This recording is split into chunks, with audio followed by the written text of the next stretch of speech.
Agenrio makarenya kwa Ramogi machigne chendo ni mar Migago ka enjari proyo koda bolo dweno marochiko iga mar ganario prario kodario mathoth medo timore ka bendo Uganda medo golo pasi kotende kod gwelo mar joten migepe mana otim gi jatenda piny Kenya William Ruto mana jumbe ario kende bang' chao makaka jatenda piny Kenya pod waluoni wachno gi moko nyakora mo jonto mokwongo wang'ieto weche.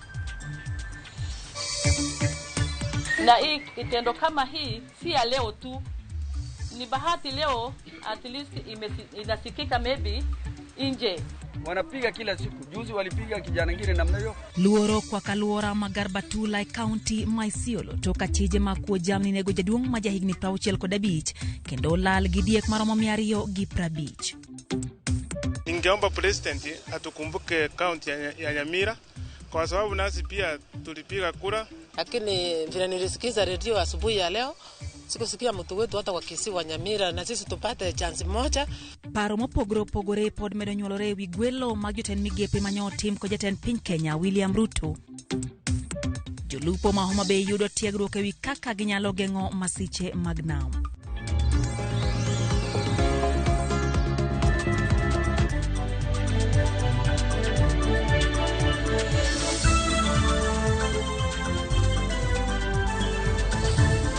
Machigni nyakora Ramogi kamano kuom kao thuolo kendo bedo kodwa chendo ni mar Migago waiko ni mathotho mi bedo kodwa are chakruok nyaka giko kabende nyatu dikoda la ya marot machoke na Rio Adek auchiel nono kabende nyiswa pachi kotendo gi mago mwaiko ni chendo ni mar Migago mende wantire Facebook kanyo Ramogi TV inyalo weche gi achiel kachiel machigni nyinga Lydia Okeo.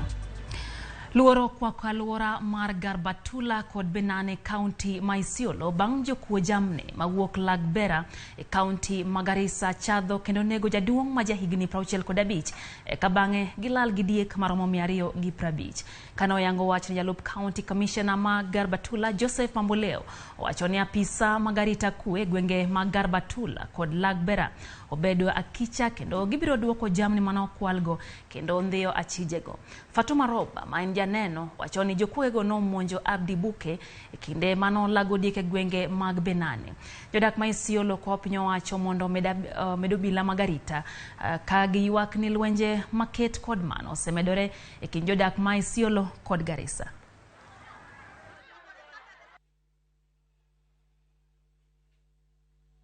Na pia hii pia rungu. Wala aiba lillah satarta wala dena lillah qadaita. Huyo mzee nataka ifahamike ya kwamba amepigwa na watu ambayo ni majangili wamemnyang'anya mali na wakamuua. Kilomita pengine karibu 9 au 10 kutoka hapa ambaye ni bado tuko katika area ya Garbatula akiwa malishoni alivamiwa leo akiwa pamoja na mama ndio alitoroka na hiyo kitendo imetendeka leo saa 5 ya asubuhi.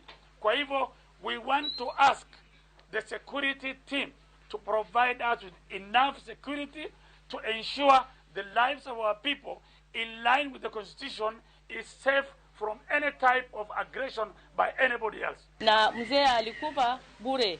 Mzee alikuwa akishughulikia mali yake, akichunga, na hii kitendo kama hii si ya leo tu.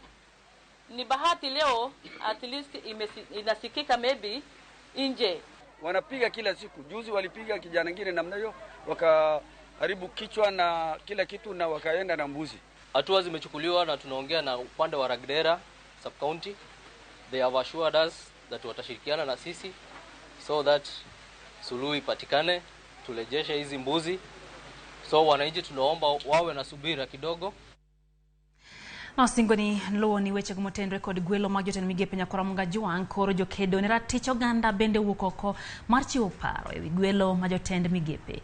Watude achiel kachiel gi jafom marwa Millicent Adhiambo e County ma Kisumu mondo mi wawinje mago ma en go kotudre gi paro ma jo Kisumu golo kotendre gi gwelo mag joten migepe. Millicent turio nade Kisumu jo Kisumu golo paro mane wi wachno. Ero kamana nya Lydia chiel kwa woke boma make Kisumu kaindi kendo kotenore kod yiero mabende jatend piny Kenya William Ruto ne otimo odiochieng' manyoro kuma ne oyiere ji mopogore opogore e lemo mag migepe mag tend migawo mopogore opogore. Wan kaendi gi jogo mabende gin jonon weche motenore kod weche siasa kod weche telo mabende ang' ne ginyiswa pachgi kotenore kod welo makamago kabende gineno ka ji moketo e lemo mag tend migepe mopogore opogore bende bro konyo jatend piny Kenya William Ruto tiyo kendo neno ni oriembo tije kata dongruoge mag oganda jo Kenya ochopo kare. Gineno nade e yiero no endi, ginyalo wachango to era ginyalo nono wach makamano kabende an gi ji ariyo kaendi ma ang' na chak gi George Collins ma en achiel kuom jonon weche siasa kod telo goeko kan bende gi nyadendi kaendi Maureen Komunto ma bende ang' ne miwa achiel kachiel gimoparo nikech kane jatend piny Kenya ne uso sera mage no wacho ni migawo ne kata migawo mobro tiyo godo e tende bro bedo kod atamalo 50 mag joma mine kod atamalo 50 mag joma chuo. Wadanono ne wacho mondo ng'e ni kaka no tim yiero bende ochop lek makamano kata singo makamano mane jatend piny Kenya owacho. Machiegni George Collins na chako kodi king'eyo kamera mondo nyisa ni iparo nade jogo manoketie telo tend migepe mopogore opogore kata cabinet mabro konyo jatend piny William Ruto tich. Ineno kaka noketo jogo e lemo no in kipachi inyalo nono wachno nade? Ero kamana ahinya ani luonga ni George Collins Owuor atiyo gi migawo moko mar sirikal ma bende dendo gi dholiech kata gi Kisungu ni Transform Empowerment for Action Initiative. Mokwongo tik ang'eni gimosebedo ka chando ji ni ang'o momiyo ministry mar devolution onge. Adwaro na nyis jopiny ni onge kama ondiki ni nyaka ministry mar devolution bedi. Omiyo ker neno ni kaka noloso kidienje mopogore opogore mag waziri kanyalo timo ne tich motimo to mano biro dhi konyo. Thor wach maduong' ahinya ka en ni wan gi migepe ariyo ma lich ahinya kendo ma very important. Achiel kuom gi iluongo ni intergovernmental relation manyo wawinjo ni jalup ker ema biro bedo chairga meeting no. Mar ariyo kendo manyaka wang'e kabisa ni e formulation mar devolution wan gi counties, wan gi governors. To kata mana governors kinde moko kivuta kibwana kende mona winyo kane nigi CC in charge of devolution to pod ne gitia tia kata mawagi be pod nyalo tia tia. Maduong' ahinya ni kidienje ma wan go departments ma wan go mag devolution emonego bed ni konyo mondo mi wachop kacha.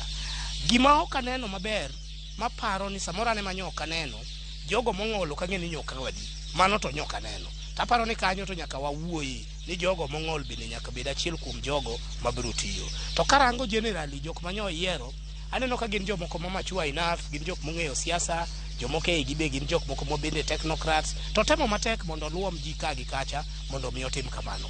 Gima lit na ahinya ni kendo wacha kwadoge yiero to Kenya biro bedo gi tabu mang'eny kapod watimo by elections to ma samoro kunya bedo maber nikech watiyo gi pesa mang'eny to jo Kenya be chandore. Koro ka ng'adi kapok itieko kapok adhi ir Maureen iparo nade nikech iwinjo ka weche moko lieko ni chal ka gima jatend piny Kenya William Ruto odwoko lwedo ne jok mane sire. Be mana adieri king'iyo kaka no yiero jotelo e migepe mopogore opogore. Dwoko lwedo to chunore, mano to kik wawuondre kata kanyo jogi nitiere campaign jomoko nyose pang ni ng'awa mimi ang'om ng'awa mimi. Aparo ni mano to kik bed debate. Debate obed ni ya osemi tich. Bende nyalo tiyo ne jo Kenya an mana kaba kod adwano wang'e. Nikech lwedo to idwoko kata county ka idwa dhi yier ministers ka ibiro neno ka idwoko lwedo. Mano to ok shida. Shida en service delivery. To be ineno ka Nyanza region obedo represented maber e cabinet kata nitie ng'ama biro chung' ne gimotegno sama ikalo chike mowinjo be ni dogruoge mopogore opogore chwale counties. Aparo ni gima nyaka wakwong wang'e. Tij waziri kende ok nyal gero Nyanza.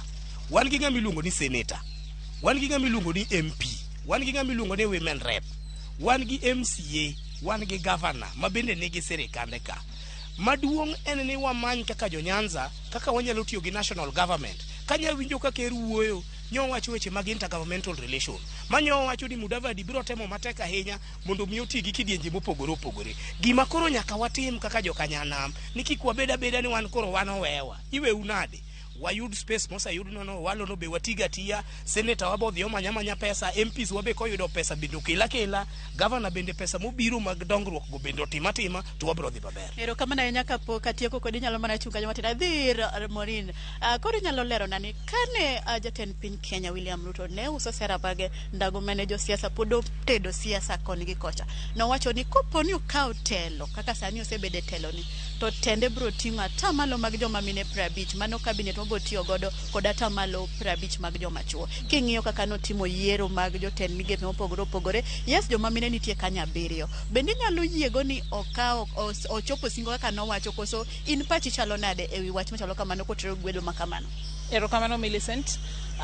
Mokuongo wan kaka migao matiyo gi mine oko kae wamor ni at least o consider mine mang'eny to podwa medo parone ni nowacho ni en 50-50 noko wacho ni en 70-30 nowacho ni en 50-50 koro podwan gi geno ni kate migep ni moko modongo obed ambassadorial positions obedango podwa medo dhire kendo wabo medo parone ni o make sure ni wayudo 50-50 kaka nowacho cha to kotimo kamano to wabo bedo mamor but kata kwang'iyo sani kaka kuma wasechopeno ok wanya ywak ahinya because waneno ka mine mang'eny obedo considered kendo king'iyo ministries momigi gin very important ministries to wageno ni gibiro tiyo mondo in future wamed bedo gi mine mang'eny.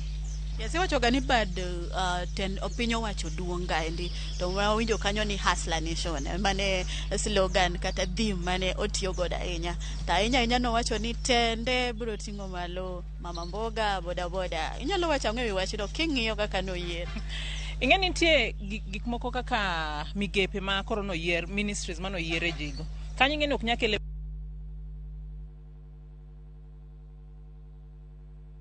nigi maber to pod wageno ni mama mboga gi bro yudo dongruok kaka dwarre ibro migi opportunities kaponi en women fund giyude kaka onego bene giyude so many opportunities waparo ni jatend piny bro create ne mine mama mboga mantie koro mano itamo wacho ni thoth mana mine ma usa lot ndie moko so nikech oyudo ka ni jomoko dhi tije gi kaluwore ni koso tich ma bende en midhiera ahinya e Kenya kae kata yudo ka nitiere jo boda mathoth gi somo nyaka mbalariany mine ma uso bende somo nyaka mbalariany mane makelo nikech jatend piny Kenya ng'ama riek no neno moyudo ni koso tije mamiyo jogi donje tije gi to bro ting'o gi malo emomiyo wapenjo to gin bende gibedo represented nikech ok ni giduto magiuso kata giriemba piko ok gisomo.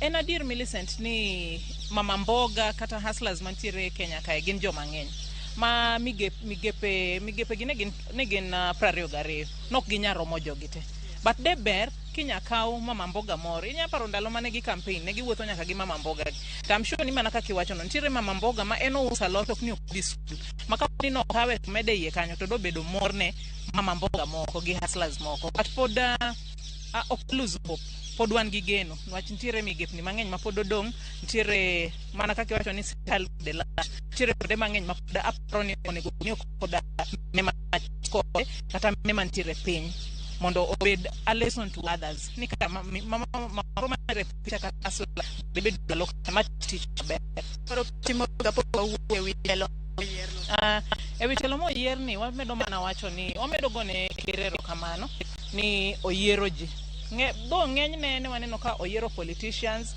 mancha gitiyo godo politicians moko bose chako ywak but mago kwadwa donje wageno kendo wamedo ng'iyo gi wang' miluongo ni oversight wadwa ng'iyo kapo ni gibro tiyo mondo gi deliver gik mane gi promise jopiny ndalo mane gi campaign.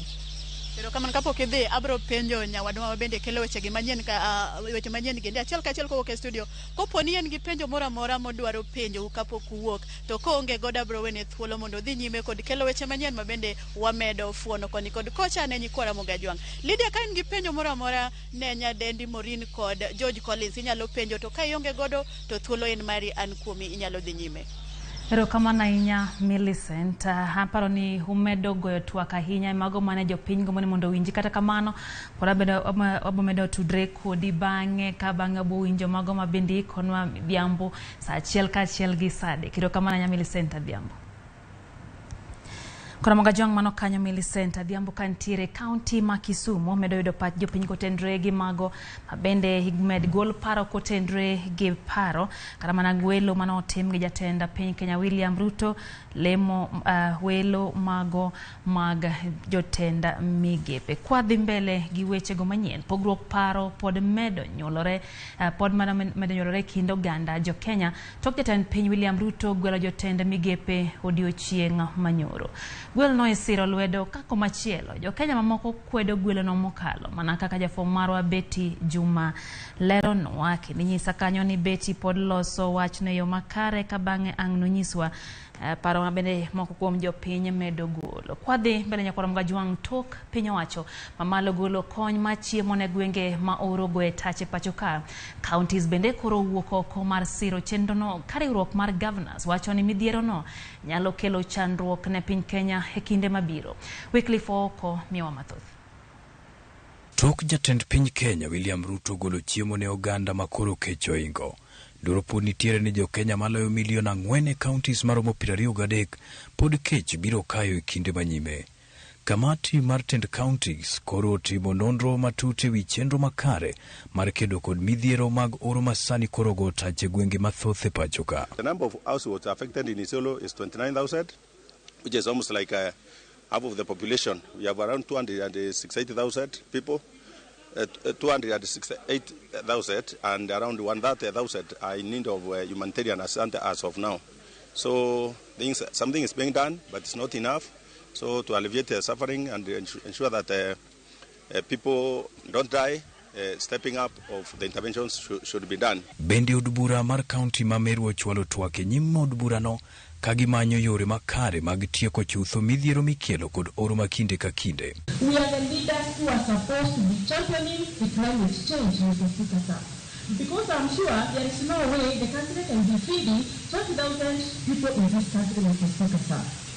The right thing to do is to put the precautions aside on how these people can feed themselves, because we know this drought is coming because there is not enough rain in this country. As the county government is supposed to create a strategic grain reserve, it's not about each and every day giving free grains, then you are giving relief food. We are going to give this relief food until Jesus comes back. Odiochieng' manyoro County ma Isiolo ka otelnegi kod jalup governor e county no James Lowassa ne oyudo loche ariyo mag chiemb kony ka gigeto familia ma yutogi ni piny mogik. Ile chakula tumeletewa hapa hivi kwa msaada kutoka National Office. Tuko na chakula aina ya beans, which is a total of 1,080 bags of 50 kgs. Rice, tuko na 600 bags of 50 kgs. Na pia tuko na nyama ambayo ni corned beef, 300 cartons. All these will be distributed within the 3 sub-counties. Ningeliomba Deputy Governor, wakati mutakaa chini kugawa chakula, mara mingi shule inasawika. Na kama leo tulikuwa kwa shule kama Ramadhan, watoto hawana chakula kwa shule. Na tumekuja kuona ina affect sana performance ya shule na hata absentees, watoto wengi hawaendi shule, hawatendi shule kwa sababu hakuna chakula. Na mnajua hali ya vile iko saizi. Kwa hivyo hii chakula pia tungeliomba ifike kwa mashule vizuri na igawe na haki. Oro pod medo midhiero ma opogore e pachoka kama oting'o koda kech, tho mar jamni kod rocho chenro mag pur e pachoka ka piny Ingereza be koro osingo chiwo kony mar omenda maromo milion 190 e kedo kod midhiero no. The UK has given financial support, including through the Hunger Safety Food Programme, Hunger Safety Net Programme, funding to support the most vulnerable in this very, very difficult drought situation. And finally, to see what reopening the border officially would look like here. Wycliffe oko, Ramogi TV. Ramogi report na bendo kelno gi Wycliffe oko tero wa yo mokwongo e chenro ni mar Migago ka dakika 19 bang' sa 7 mar odiochieng' kamano kuom in bendi seoro ote magi studio ka bende ranyisi ni in kodwa nyakora Mogajwang kama Richard Mary wacho ni en bendo seyuoro rafiki wod Ligala Kabiero aneni kanyo wacho Ramogi TV ler maratari kenda aneno kanyo Sarasinga Nyakorodongo kantiere Wangneno West Kanyamkago wacho ni en bende okete mana kae Ramogi TV. Pastor George kantiere Rodi Kopanyo wacho ni en bende ntiere kodwa e chendo kaachiel kod Dickson Odhiambo. Aneno kanyo Braizo Sonko bende wacho Migago ler mokalo. Aneno kanyo ka ng'ato golo pache kanyo. Keli kantiere Gwasi wacho ni en to wuoro gima nomiyo weche go kod dhi mabere gwenge go Manyanza wacho ni oganda jo Nyanza dhi chomo kure mano penjo kanyo mano Keli Gaya kantiere Gwasi. Aneno kanyo Kelo wacho kanyo ni en bende oluongre ni majority leader wacho no kete mana kae Ramogi TV to gimokwayo ni en jaten mondo jaten piny Kenya William Ruto otima regional balance kata odewe kuonde duto mapacho ka kode duto counties duto mapacho ka yiero joten migepe wacho ni wan jo Kenya duto koro ong'e kako timo waduto nikech wasedoko jo Kenya wate. Kabena neno kanyo Kelo wacho kanyo bende ni en bende okete mana ka Ramogi TV chendo ni mar Migago. Benano Sultan Nasir Abdullahi wacho ni entiere Migori County Kopanga border en bende oneno Ramogi TV yo makare. Ka bende Paul Simita bende wacho ni entiere Kajiado Isinya. Ramogi TV hichopo Kajiado yo makare kende wacho ni koro tich nyaka tire nikech wasepango joluenya. Naftali Oko biane ni kanyo ka inti wacho ni inti kwayo ne Eliud Owalo mano yiera ong'e weche go mag mbui kod tudruok kwa ne hawi maber wacho ni ntiere gwengo ma Awendo. Collins Odewa bende wacho ni kare penjo ma in gono wano kwanyal duoki pito yiera ni kanyero kamano Nyakorom Gajwang kuom medo kete mana kae Ramogi TV kaachiel kod engineer Lazaro Kanyambo bende no kanyo en to go mana kwano ko wacho kanyo ni ntiere joma nyaka duok negi lwedo. To kaka wacho pile Nyakorom Gajwang siasa en duoko lwedo. Ang'o madhi bedo kanyo ne an kabedo kodi kasiri lwedo to kiyude to dhi bedo nade kendo hanyalo nyisi ni mano bende do timore mana bed ni duon bura mane siro do yudo loch ma kamano. Ambrose Odhiambo bende wacho kanyo ni Kenya okone kadhi maber wacho ni onge kaka ng'ato nyalo wuoka kuom ka NDC to koro NCS kata jaten migao mago awene jotelo mondo yier Ambrose Odhiambo yo matin kata kamano medikete mana kanyo Nyakorom Gajwang nikech pod wantiere kod mathoth bang' weyo ni.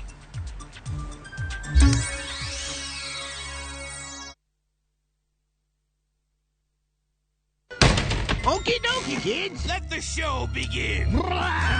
Kids are home. Hi, Bumblebee. And it's time for them to explore. That's what I'm gonna do. So, why not give them Kids View? Rabbit, Paul, over here, quick. With Kids View, they get to discover. Here's what a Black Panther mask looks like.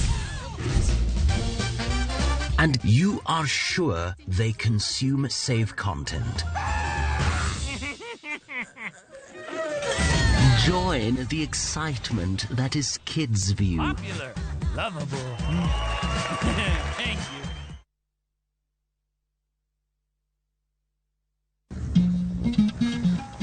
Oganda en kitgi.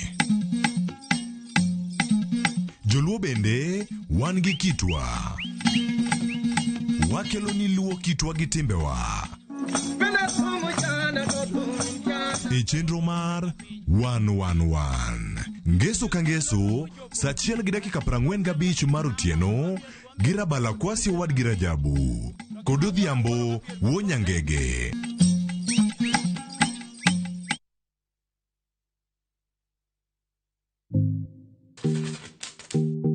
Nyakorom Gajwang wang'ni pok opogore obiro e gwenge mag Nyanza. Wabiro bedo kwa limo counties makaluo korimo Migori, Homa Bay, Kisumu, kaachiel kod Siaya. Mana kaka ing'eyo pile pok gunde ng'eny. Magi duto te inyalo yudo e TV mar Ramogi chieng' tich ang'wen chakre saa 2 mar okinyi nyaka saa 3 mar okinyi. Kita kod Anna Sharon Ong'ao.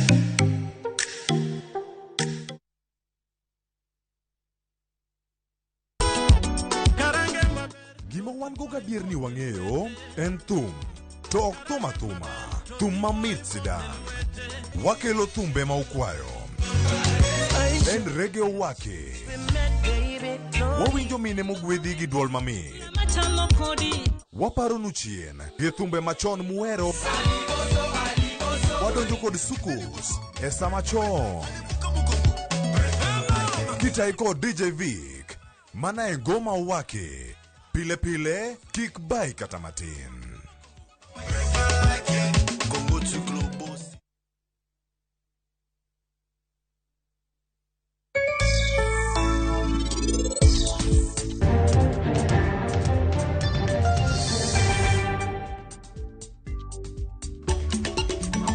Mbata nyalo toko diriyo e higa.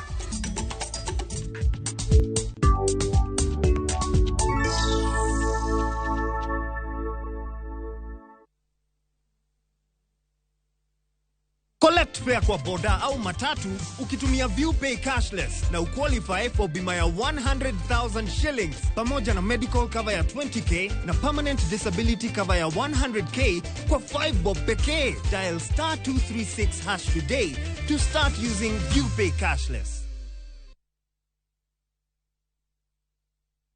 Imbalas, imekuwa ikiniimbalas. Na unasendaje na niko kwa hii network ingine? Natuma na Airtel Money. What is money? Make payments to any buy goods and pay bill. Deal ni deal. Dial *334# to activate Airtel Money. Airtel, the most affordable network.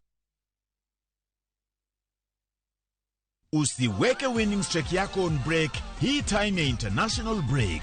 Cheza mechi za Africa Cup of Nations qualifiers, UEFA Nations League, international friendlies, Shabiki Land virtuals na ligi zinginezo duniani. EPL is on a break. Winning at shabiki.com is not. Kuwa Shabiki.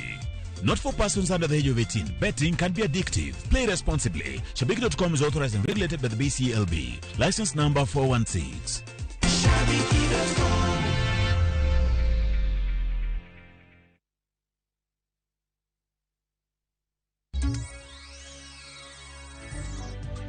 Machiegni kendo nyakoro mga jwange chendo ni mar Migago wamedo mi weche go manyien kamano kuom medo kete mana kae Ramogi TV kwa dhi mbele ni pogruok paro pod medo nyuolore kindo ganda jo Kenya to jatend piny William Ruto gwelo jotend migepe odiochieng' manyoro.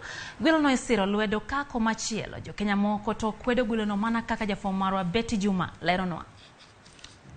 Ka en mana seche manok tok jatend piny Kenya William Ruto odiochieng' manyoro yango jotend migepe mabende biro sire e kin loch mare, jopiny medo golo paro mopogore opogore. Jomoko osiro gwelo mar Ruto ka gichiwo pochgi pak kuom tich makare kendo giwacho ni jotend migepe go omi tich moromore kodgi ni mar gidhi tiyo makare. Actually devolution ema nomiyo jopiny ogone katiba no kura mondo kal, omiyo chunji mang'eny nyo ne pod neno nyaka sani ni ker ne okonengo neg docket mar devolution aeto okaw gik mamoko manie iye oter ne migepe mamoko nikech pok wayudo mich mane wagombo yudo kuom devolution.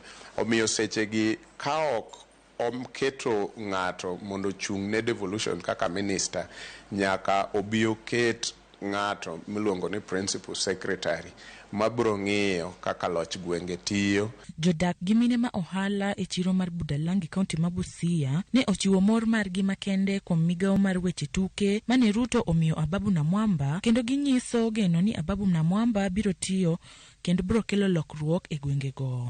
Tunashukuru Bwana Ruto, shukurani kubwa kwa Bwana Ruto kwa kupatia Ababu na Mwamba kiti ya sports. Tumefurahi wa mama wa soka, mama wa mboga, tumefurahi sana.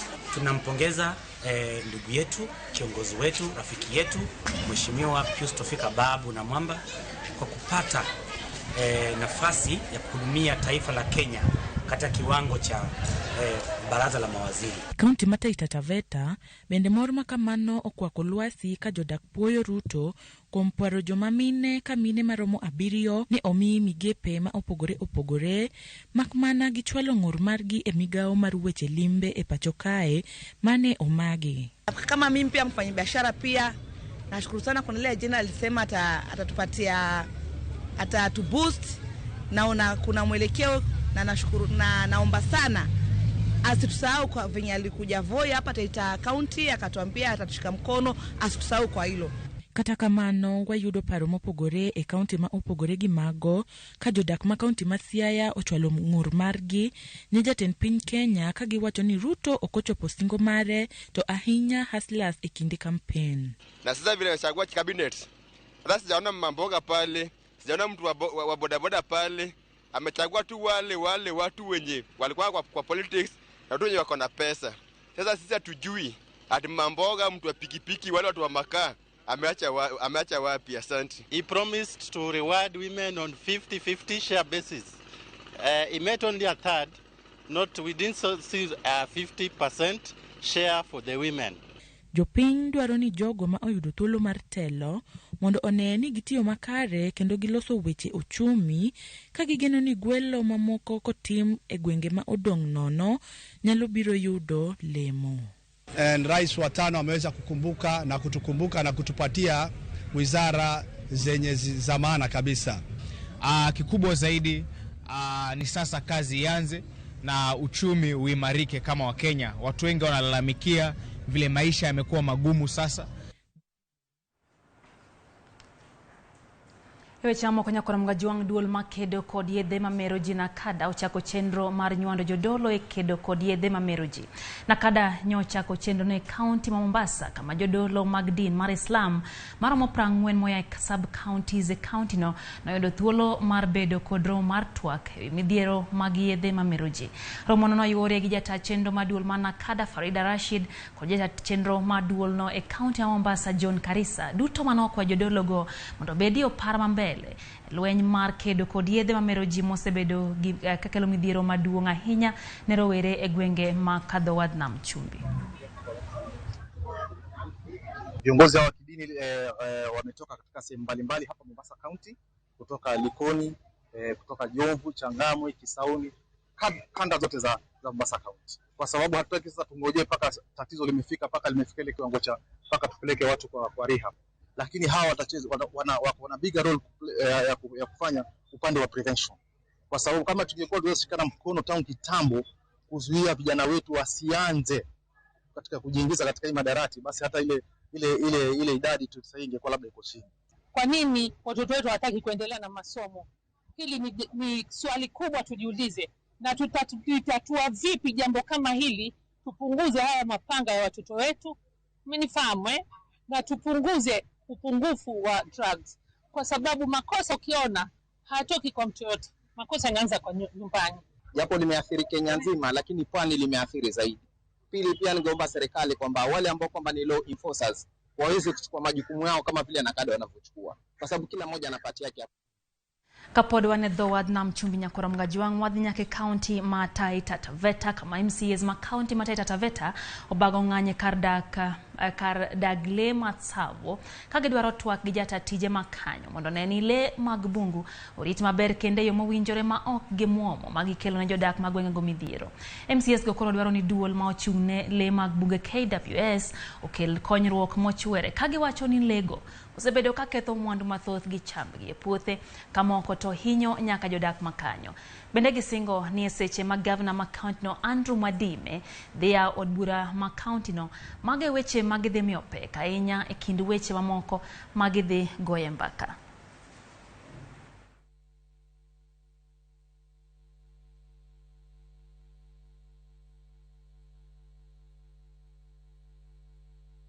Tumeheshimu sheria, tumeabudu sheria, tumetii sheria, lakini wakati sisi tunatii sheria tunaonekana kwamba ni unyonge na uoga. Tumekuja leo twataka, hatuombi, twataka shida hii uamuzi utoke wa kumaliza matatizo haya. Lakini wasipoondoa wanyamapori, basi tutakuwa tunawekeza pesa za bure katika kilimo, tutakuwa tunawekeza katika mifugo, katika kazi ya bure, mifugo zao zinauliwa na wanyamapori na hakuna suluhisho. Kwa hivyo naomba tafadhali KWS pamoja na wale mashirika mengine ambayo yamekuwa kifaidi sana kupitia wanyama hao wa pori wajitokeze waziwazi, waekeze vya kutosha ili wananchi watenganishwe na wanyama hawa. Sasa shule zimefunguliwa, wanapata matatizo ya kwenda kwa shule na tunatarajia wafanye mitihani zile zitafanywa na watoto katika nchi nzima ya Kenya. Tumechoka, tumefikia mahali tumesema enough is enough. Wanyama si wabaya. Mbaya ni KWS kwa manake mnyama hana akili, kwa kutozingatia yale ambayo yanastahili katika usimamizi wa mbuga zetu. Ndovu hawa hatuwataki katikati ya watu, simba, chui na kadhalika. Watu wameumizwa, mali zimeharibiwa na mambo yamekuwa yakikwama katika mitaa yetu. Kwa kaunti mataita Taveta waduoge bure Nairobi kaka mari uruok ma jomong'ol CDPOK koro dwaro mondo piny owacho onyuak gi lwedo e kedo ne ratich jomong'ol e counties 22 mane okomigi thuolo mar telo e yiero mokalo. Mane gilere kinde twak kod jofwambo e apis margi ma Nairobi. Gikoni jogo manoyiere kombe ma jomong'ol e counties 22 go ok gin jomong'ol kata matin, kendo bende ok ging'ol e yo mora mora. Tunahisi ya kwamba katika kaunti 22 uteuzi haukufanywa vile inavyoongozwa na sheria ya Kenya. Kaunti 22 waliweza kuleta watu ambao hawana ulemavu kuwakilisha, kuchukua nafasi ambazo zilitengewa watu ambao wana ulemavu. Haya tumeyakataa, tumeweka makataa, na pia tukiangalia ile list ambayo IEBC iliweza kuchapisha kuhakikisha kwamba hayo majina yanafaa kuteuliwa, yaliweza kurukwa na wakaweka majina ya watu wengine ambao hawakukua katika hizo list. Haya tumeyakataa, na pia tumeweka kesi kotini kukataa mambo hayo ya unconstitutional nominations katika nafasi ambazo zinafaa zipewe watu ambao wana ulemavu. We have noted with great concern the omission of persons with disability in the just named list of proposed cabinet secretaries. This is retrogression on the disability inclusion agenda which you held dear during the campaign period. Nyakora mogen dakika 36 bang' saa 7 stima bende koro wadhi yo machiele chendoni mar Migago. Kamano imisebedo kitudi kodwa studio ka aneno kanyo mwalimu Mose Rutaya Justus Okumwacho kanyo no kete mana ka Ramogi TV. Elisha Buya kantiere county ma Nairobi medeni kodwa chendoni kachiel ko chief Joshua county ma Homa Bay bende wacho ni entiere kodwa chendoni mar Migago. Chasu tieno wino kan Kisumu gi baba gi wacho kanyo ne gin gi baba gi Peter Olio kod Rozo wino giduto gineno Ramogi TV sechegi. Sanga Joel bende wacho ni ento kama kawaida ukete mana ka Ramogi TV kendo wacho ni ma station moero mogik. Erokamano. Jacob Owino kantiere Kisumu bende wacho ni en bende ukete mana ka sechegi. Ambrose wacho ni kong'iyo jotelo ma bende sani okawo kombe ma pachoka ochich ni kidek girem tiyo kanyakla kuom kinde mathoth. Kata kamano Ambrose kaka ne aneno kachiel kuom wause wacho kan gikwayo mana hawi maber nikech Kenya en marwa waduto. Afel Kosuda wacho ni en bende okete mana ka weche manyien kae to tis nyakwar nyawade wacho ni sindo mwalo Ramogi chopo e yo makare. Gabriel Onyango kantiere Alara Ramogi TV ler koni to wacho kanyo ni MCA mare Okothra Kwach wacho ni mondo wa kone mos ni giduto gikete mana ka Ramogi TV. Kaneno kanyo ka bende Naftali Oko kantiere Awendo bende wacho ni entiere kodwa e chendo nyakora Mgajuang wakoyo matin kata kamano kaka na singo ni kodwa entiere kod weche mathoth bang' yo ni medikete mana kabe ni metudri kodwa e Ramogi TV.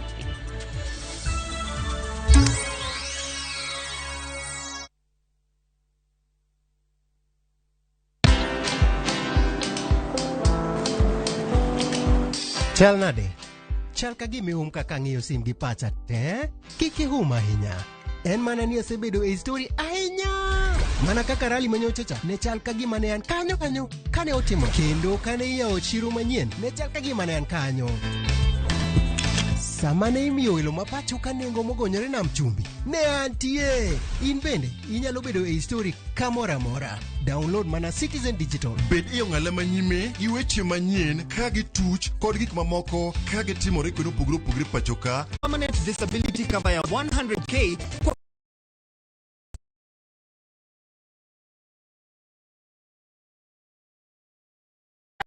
the hour, you have to chin up and do your thing. It is people who make you a celebrity. You've seen them on TV, online, and listened to them on radio. But do you really know them? I still can't help but wonder what type of lawyer I'd have made. From humble beginnings. We had fun in Dandora. Those estates, A1. To their success stories. I've become this highly sought, people calling, my good friend, come, how do you feel? And their struggle. Pain of sitting there with your child, asking questions, that pain is just on another level. Catch this riveting stories of your favorite media personalities on Behind the Mic with me, Cynthia Mwangi, every Friday on Citizen Digital app.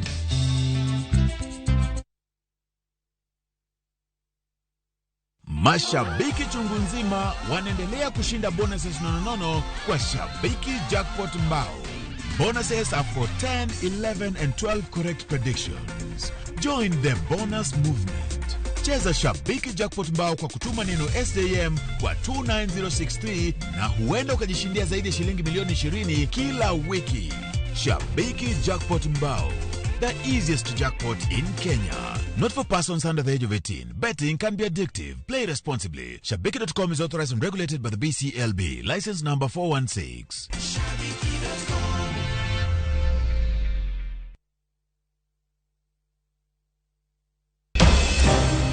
Weche ng'eny sa matin. Nyakwa Ramogi. Kaka jokanyana, ere kaka wadhi gore gi jogi e yor loso mwandu. Tich adek e twak mar buch jopiny. Ng'ato kik iluong ni mwashemewa kapok otimo gimoro ma eshimika. Tini jopiny. Wakelo ni matut kuom gigo ma otudore kod dongruok mag oganda. Jowa ok thor lao ohala chik. Twak maywayo jotelo mowuok e kidienje ma opogore. Buch jopiny. Tudri gi jalendo Trevor Mbija, sa 3 otieno, mana e Ramogi TV. Kik bai.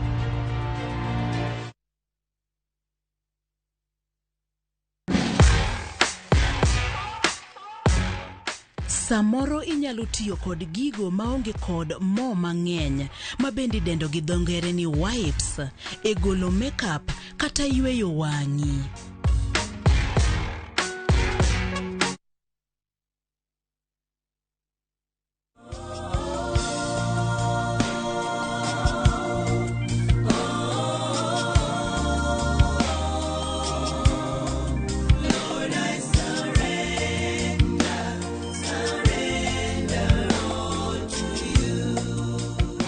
Kwa majina ni Brother Eno. Kupata wimbo huu I Surrender, kama wasikiza tuni yako, basi bonyeza *811 279 hash. Kumbuka, sikiza na Citizen ndio nyumbani kwa wasanii wote.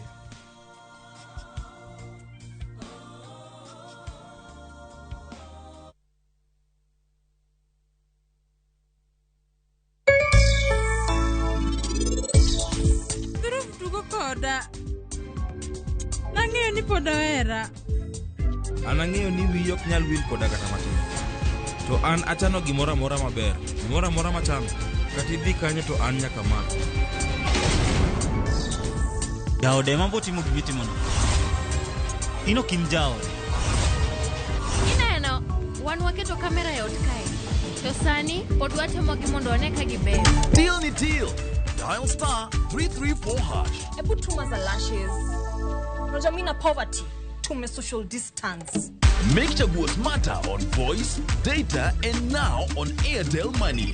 Airtel, the most affordable network.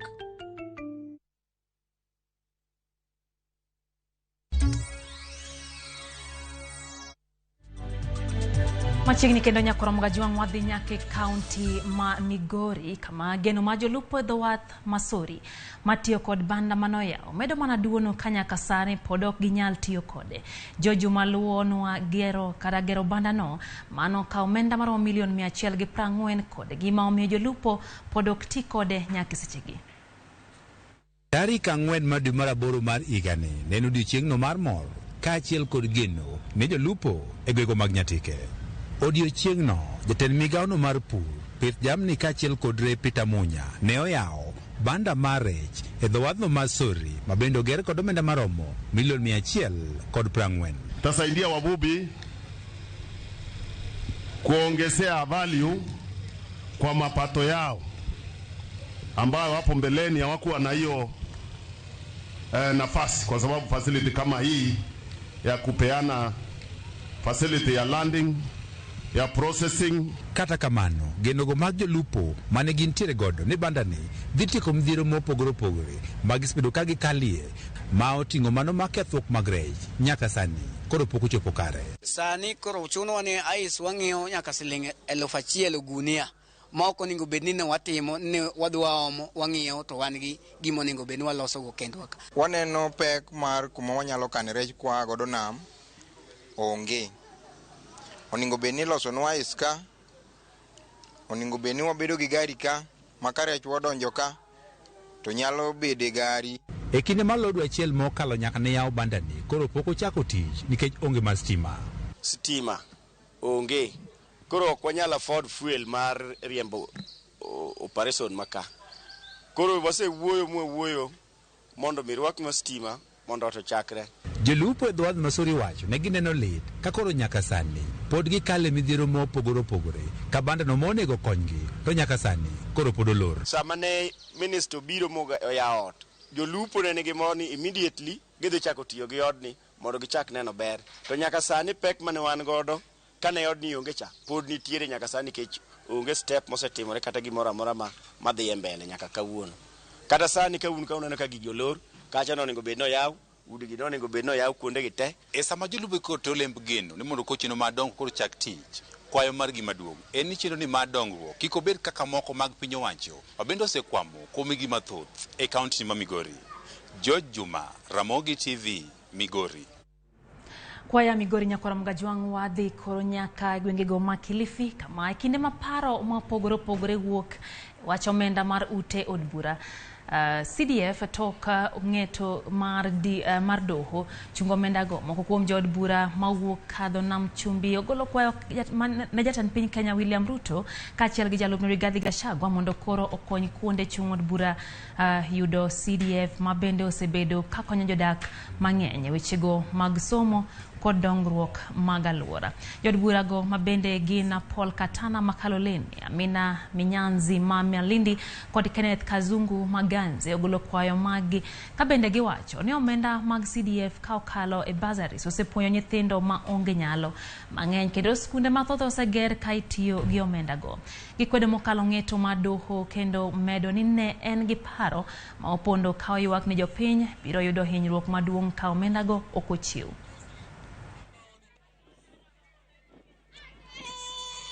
Ruto, Gachagua, nyote mumeshakuwa wabunge katika sub-county zenu na munajua umuhimu wa NG-CDF kwa mbunge na kwa wananchi. Kesho kutwa tunapokwenda kufungua bunge la kitaifa rasmi, na waomba Rais na Deputy President hili swala la CDF muliongele na mu-overturn hiyo sheria yenye ambayo imewekwa hapo na mahakama makuu na murudishe CDF kwa mikono za wabunge. National Government CDF Act.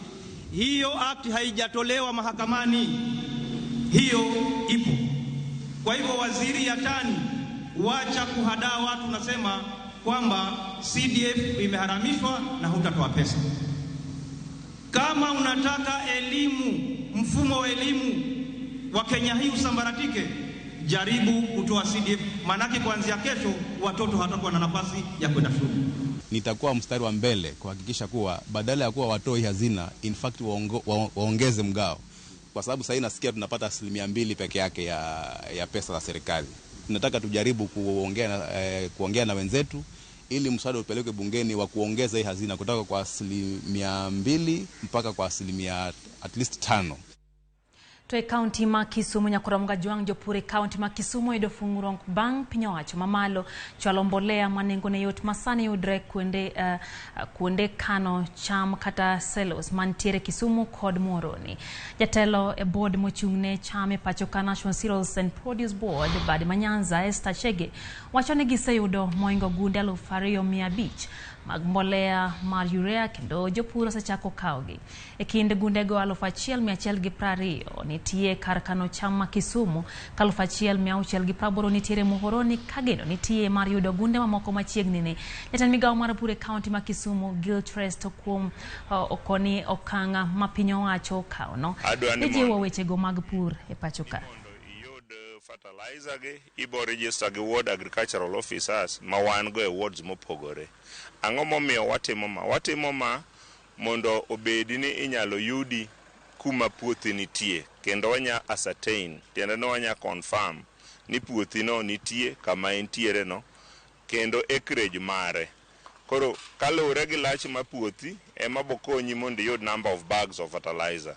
Kaito kendo wagombo nu ang'e ni to ipuro niang', ipuro cham, kosi puro ina mane mar pur. Omiyo mago en muhimu kabisa mondo jowo ng'e. Koro akwayo ni watemane mapiyo piyo kaka nyalore mondo wadhi wa register ka ward agricultural officers. Registration no en gima continuous, tiende ni wa update records ma wan go sakasa. Omiyo ka ni se register chon, just confirm. Ma waseyudo go to pod tin, pod wakwayo sirikal kuu mondo oparo medwa. Nikech ne oketi japur achiel nya yudo ka ng'eny ahinya to bags 50. Koro tiende ni ka wayudo jopur 10 motegno to tieko ma wan gogo okan orom ji. To wakwayo kendo podi ni mosemiwa go wakawo giero kamano to pod wageno ni kani nyamedwa kata mondo chop bags 2,000 eka dine udhirowa sama koro wadok e tich mar opon ni.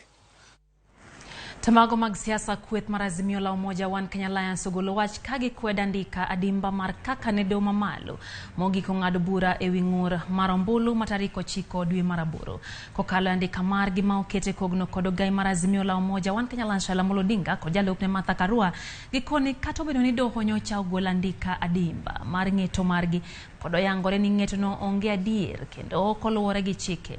Gikoni kata bang' doho yango ni jakom mar IBC Wafula Chebukati ne oketho chike tawo yiero maduong' joalbuche ne okodok ne ng'eto mar bura. Azimio wacho ni ketho mane Chebukati otimo ne oromo wito okwaduoko mar ombulu e yiero mokalo. Jodito mag Azimio bende oseyo doho kuom sieko sani ni owinjore ket makare chenro mag tich ka IBC kaluwore kod pogruok mane oneno e yiero mokalo. Ka doho onogo one ni odino itgi neneno mano chwal e kinde bura mane kwedo duoko mar ombuch jatend piny Kenya mane giyango go kaka pogruok mano bedo ka IBC no chocho duoko mar ombulu. Gimedo seyo doho kuom ngalruok e winjo bura ne ochwal negi e doho e winjo Venezuela kod kwanda tamalo 50 komede ombulu achiel. Azimio seyo doho kuom ne tiyo kod dhok marach kanyisa chaya e kinde ng'ado bura no. Giwacho ni okinde gi biro chiwo andika manimba e wi duoko margi ne doho kaka ne ong'ad bura no.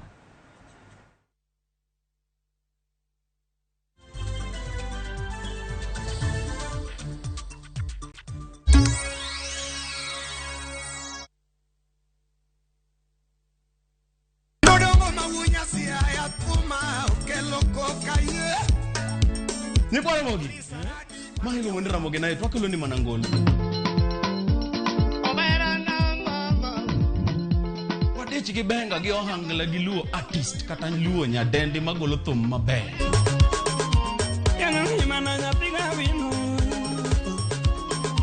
Ilunga ni Kolo, Kolo instrumental kata DJ Kolo. Ilunga ni Ninja the Entertainer. Wawacho nango baba? Kete manaka. Twende kazi.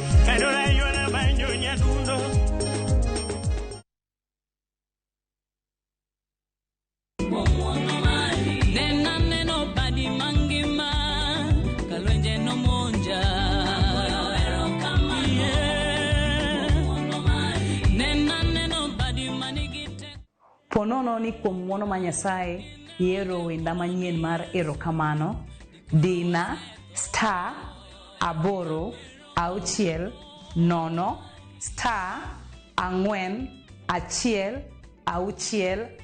6 to par niya Ramogi TV e od jower duto. Erokamano.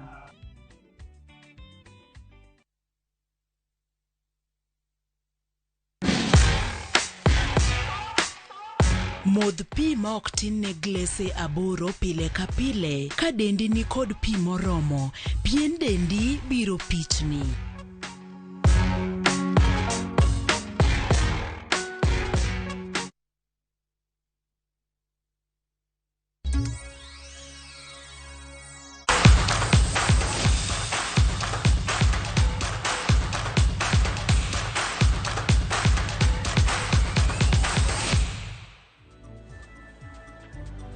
Maching kono nyakora mga jankoro tuwadhie pau tuke kama jatugo mara huma mar Viga Queens Gentrix Chikangwa odonje club mar Simba ma Tanzania. Chikangwa koro yudo thuolo mar dhi goche tuke mag laro simbo mar Afrika kogocho ne Simba kakoro riwore gi nyar Kenya machielo Corazon Aquino mabende no sedonje timno. Jatugo machielo to Pisa Situma bende odonje tim mar Simba Queens. Simba Queens osebedo joloch mar league ma pinyno kuom seasons adek moluore kasane gigeto bedo joloch mag Afrika. Situma osebedo kageto yudo team e pinje mag Ulaya. Kwa dhimbele nyakora mga juang gol manyolo gi jatugo Alvaro Morata nyomio Spain loch mar gol achiel nono wi Portugal.